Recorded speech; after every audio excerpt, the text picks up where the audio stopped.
In the beginning God created the sky and the earth. The earth was empty and had no form.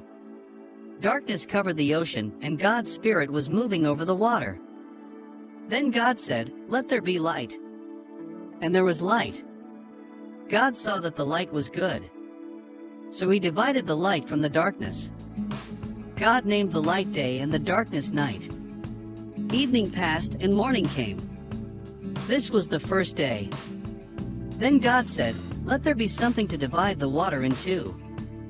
So God made the air to divide the water in two. Some of the water was above the air, and some of the water was below it. God named the air sky. Evening passed and morning came. This was the second day. Then God said, "Let the water under the sky be gathered together so the dry land will appear." And it happened. God named the dry land earth. He named the water that was gathered together seas. God saw that this was good. Then God said, "Let the earth produce plants.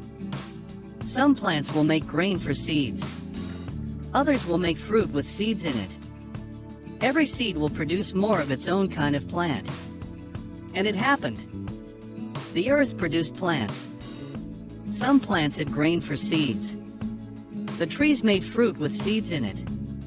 Each seed grew its own kind of plant. God saw that all this was good. Evening passed and morning came. This was the third day. Then God said, "Let there be lights in the sky to separate day from night. These lights will be used for signs, seasons, days, and years. They will be in the sky to give light to the earth." And it happened. So God made the two large lights. He made the brighter light to rule the day. He made the smaller light to rule the night. He also made the stars. God put all these in the sky to shine on the earth. They are to rule over the day and over the night. He put them there to separate the light from the darkness. God saw that all these things were good. Evening passed and morning came. This was the fourth day. Then God said, "Let the water be filled with living things, and let birds fly in the air above the earth." So God created the large sea animals. He created every living thing that moves in the sea. The sea is filled with these living things. Each one produces more of its own kind. God also made every bird that flies. And each bird produces more of its own kind. God saw that this was good. God blessed them and said, "Have many young ones and grow in number. Fill the water of the seas, and let the birds grow in number on the earth."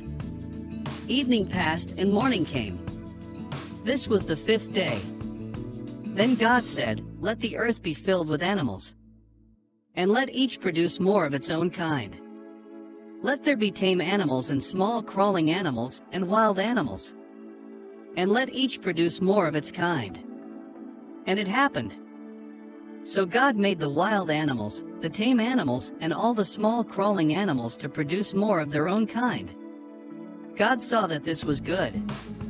Then God said, "Let us make human beings in our image and likeness, and let them rule over the fish in the sea and the birds in the sky. Let them rule over the tame animals, over all the earth, and over all the small crawling animals on the earth." So God created human beings in his image. In the image of God he created them. He created them male and female. God blessed them and said, "Have many children and grow in number. Fill the earth and be its master. Rule over the fish in the sea and over the birds in the sky. Rule over every living thing that moves on the earth." God said, "Look, I have given you all the plants that have grain for seeds, and I have given you all the trees whose fruits have seeds in them. They will be food for you. I have given all the green plants to all the animals to eat. They will be food for every wild animal, every bird of the air, and every small crawling animal." And it happened. God looked at everything he had made, and it was very good. Evening passed and morning came. This was the sixth day.